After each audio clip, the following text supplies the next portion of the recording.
Ek groet julle vandag, vriende. Kom ons luister na 2 Korintiërs 6 vanaf vers 14 tot hoofstuk 7 vers 1.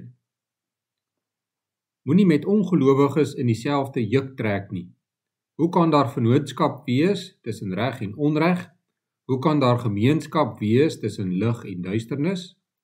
Hoe kan daar eensstemmigheid wees tussen Christus en Belial? Hoe kan 'n gelowige dieselfde belange hê as 'n ongelowige? Hoe kan 'n ooreenkoms tot stand kom tussen die tempel van God en afgode? Ons is immers die tempel van die lewende God. Dit is soos God gesê het: Ek sal onder hulle woon en wandel, en ek sal hulle God wees, en hulle sal my volk wees. Daarom, gaan van hulle af weg, en sonder julle af, sê die Here. En moenie wat onrein is aanraak nie. Dan sal ek julle aanneem, en ek sal vir julle 'n vader wees, en julle sal vir my seuns en dogters wees, sê die Here die Almagtige.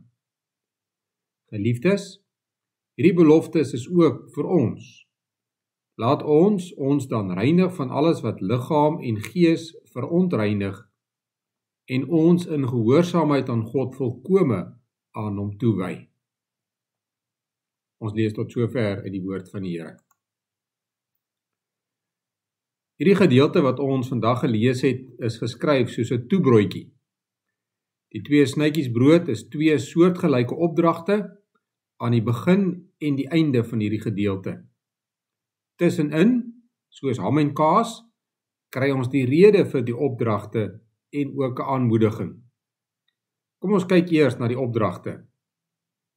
In vers 14 lees ons die eerste een: Moenie met ongelowiges in dieselfde juk trek nie. Met ander woorde, moenie op so 'n manier met ongelowiges saamwerk dat hulle jou in die verkeerde rigting kan trek nie. Die tweede opdrag hou hiermee verband. Dit lees ons in hoofstuk 7 vers 1. Laat ons dan reinig van alles wat liggaam en gees verontreinig, en ons in gehoorsaamheid aan God volkome aan hom toewy. Ons kan die opdragte so opsom. Moenie toelaat dat ongelowiges jou weglei van die Here af en jou besoedel met sonde nie. Fokus op die Here en wees aan hom gehoorsaam. Maar ons weet tog ook baie goed dat gelowiges hulle nie van die wêreld kan afsny nie. Paulus sê ook self so in 1 Korintiërs 5 vers 10. Ons lewe saam met ongelowiges. Ons deel ons omgewing met hulle en ons moet met hulle saamleef. Ons moet ook met hulle meng en moeite doen, want ons het die taak om die evangelie te verkondig. Wanneer Paulus dus hier sê dat ons nie met ongelowiges in dieselfde juk moet trek nie, praat hy van hegte verhoudings waarin dit noodsaaklik is dat die mense dieselfde doel voor oë het, soos 2 diere wat saam in 'n juk trek. As die 2 diere in verskillende rigtings loop of op verskillende maniere loop, gaan hulle nêrens kom nie. Gewoonlik word hierdie vers van toepassing gemaak op die huwelik. Dit is 'n baie goeie toepassing, want in die huwelik moet die man en vrou baie goed kan saamwerk.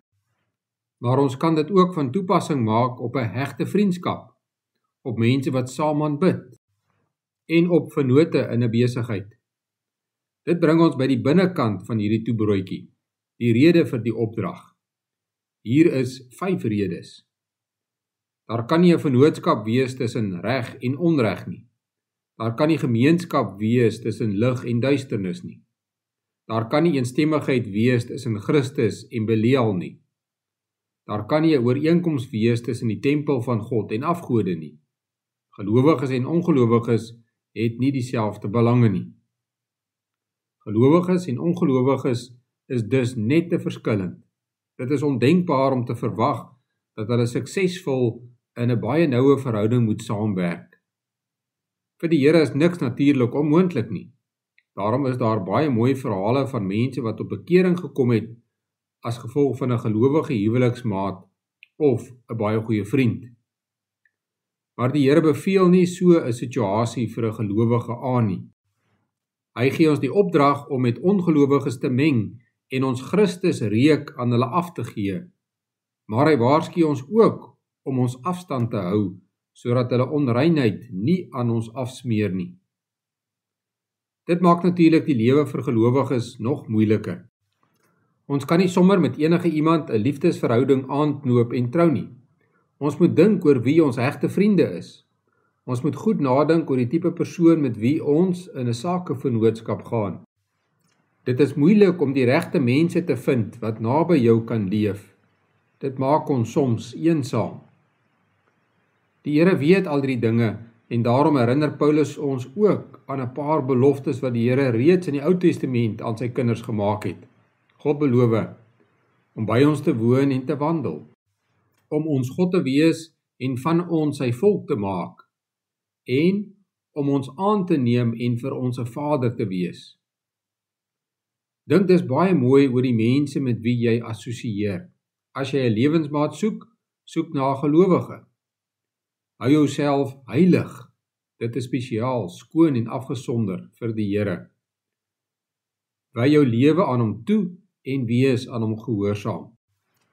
En wanneer hierdie lewenswyse jou eensaam in hierdie wêreld laat voel, onthou dat die Here met jou is. Hy is jou Vader en jy is sy geliefde kind. Kom ons bid saam. Here ons God, ons dank U vir U genadewerk in ons lewe. Ons dank U vir die voorreg om U te ken, dat U ons gered het en 'n nuwe lewe gegee het.